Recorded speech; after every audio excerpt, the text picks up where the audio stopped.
and welcome back to my channel. My name is Robin, and today I'm going to give you 5 tips for the follower in the first dance. As you may or may not know, in partner dance there's a leader and a follower. This is traditionally the male or the groom taking on the leader role and the bride or the female taking on the follower role, but this can definitely be switched up if you have 2 grooms. Same thing if you have 2 brides. One is going to take the leader position, the other is going to take the follower position, or if you want to just reverse roles completely, that's okay too. But these tips are specifically for the follower, so let's go ahead and jump right in. So my first tip for the followers is that you have to relax and allow the leader to lead you. Now this is really important, especially if you're doing a freestyled routine. You don't want to be fighting each other. So somebody has to lead and somebody has to follow. And if you're the follower and you're making the decisions of what to do, it's going to come across as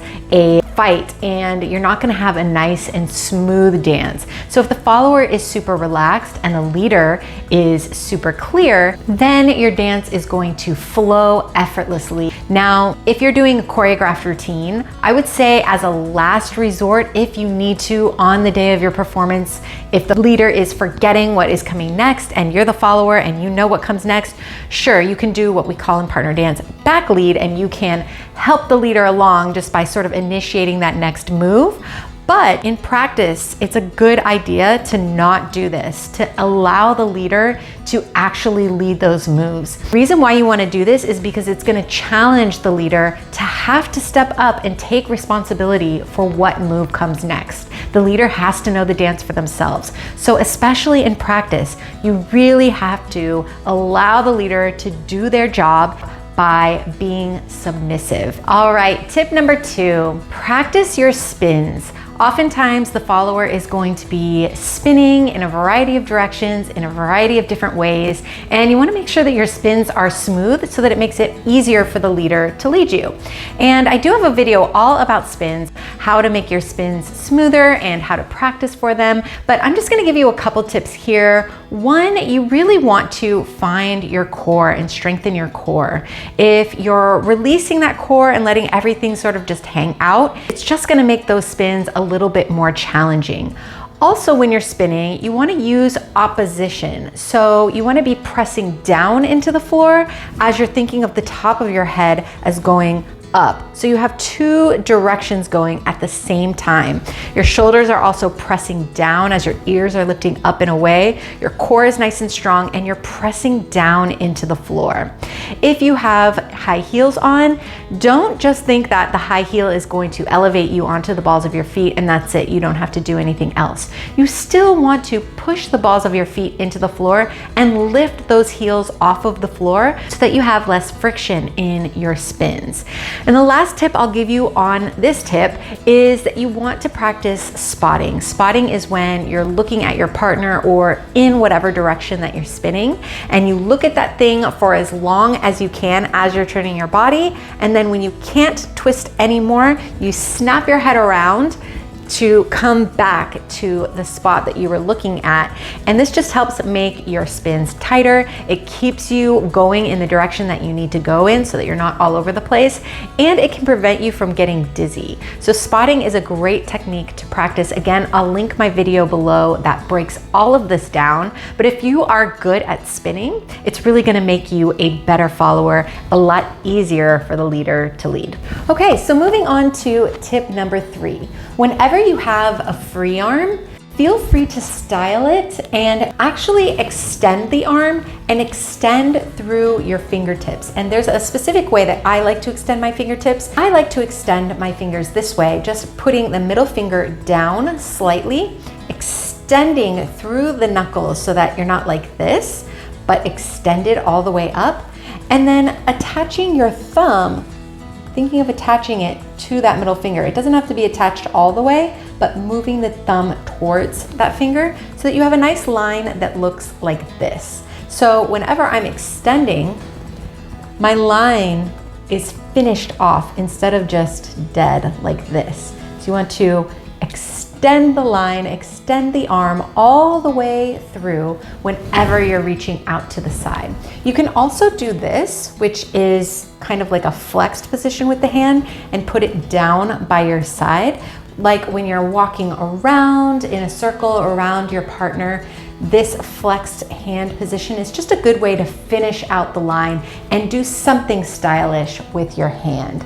If your arm is up, same thing. I like a little bit of a break of the wrist. It might be hard to see on camera, but I'm putting my arm straight up, but I'm breaking the wrist, but I'm still extending through my fingertips the same way. So extend your arms, really go for it, and just feel proud and put those arms out there. Don't be afraid of expressing yourself and extending those arms and just giving a little bit more presentation and style whenever you have a free arm. All right, for my next tip, you really want to use eye contact with your partner. If you're looking down or if you're looking out or away from your partner, it's gonna take away from the connection that you have with your partner during the dance, and it's gonna take away the intimacy. So make eye contact with your partner. You can also make eye contact with your guests. If you want to look out, that's totally fine too, but you definitely don't want to be looking down at the floor or looking off someplace like to the side where no one is,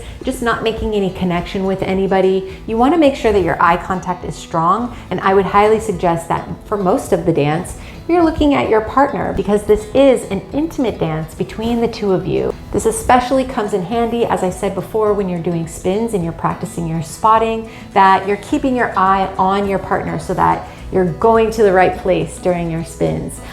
If you're looking out towards the audience, that's totally fine too. Keep your gaze out and up. If you don't want to look directly at the audience, like look them in the eye, that's totally okay. You can kind of keep your gaze a little bit above them, and that reads well also.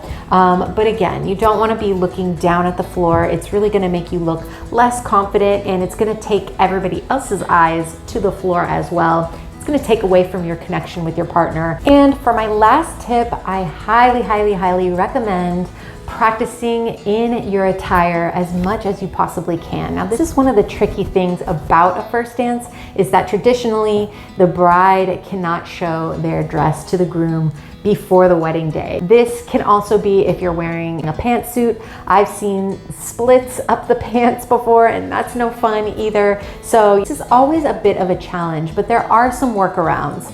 Number one, you can just practice in something similar. You can find a similar dress or a similar outfit and practice in that with your partner, or you can practice in the actual dress just away from your partner, just on your own, doing the steps, doing the routine on your own. And that way you can kind of troubleshoot anything beforehand and not wait until the day of. And I'm telling you, the day of, there's gonna be all of this extra stimulation. I say this all the time. There's gonna be people watching you, you're gonna have your hair and makeup done, you're gonna be a little bit nervous, the adrenaline's gonna kick in, you're gonna be in a new atmosphere. There's a lot to think about, and if you have a dance to memorize, or if you're just nervous about your dance in general, having the outfit kind of like under wraps, like something that you've already practiced, kind of getting that out of the way, is going to cut down on the amount of extra stimulation that you have on the day of. So I highly recommend practicing in your attire beforehand, or something similar, or like I said, practicing in that actual thing just away from your partner. Same goes with shoes. Shoes are something that you could probably practice in beforehand with your partner. Usually there's not a rule against your partner seeing your shoes, so I would definitely recommend practicing in your shoes, but this is gonna help everything just go a little bit more smoothly. All right, that's all I've got for you for today. If you enjoyed this video, please give it a like and hit the subscribe button. I post new content all the time regarding wedding dances or just dance in general. So if you love dance, or if you're getting ready for your big day and you want lots of tips, tricks, and advice, or just inspirational videos, click the subscribe button and join. I will be posting as much as possible. That being said, thank you so much for watching, and I will see you in the next one. Bye.